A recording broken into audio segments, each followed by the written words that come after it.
নমস্কার বন্ধুগণ, দেখতেই পাচ্ছ আজকে চলে আসছে একটা এক্সচেঞ্জার পিভিডি 501 ডুপ্লিকেট মাল।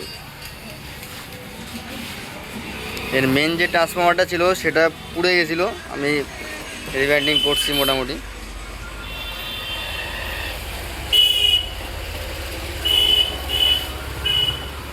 ক্যাপাসিটার দুটাই ফুটে গেছে। কাস্টমারের কথা, আমার মালটা শুধু রেডি করে দাও কোনো মতে। ফিক্সিংয়ের অবস্থা।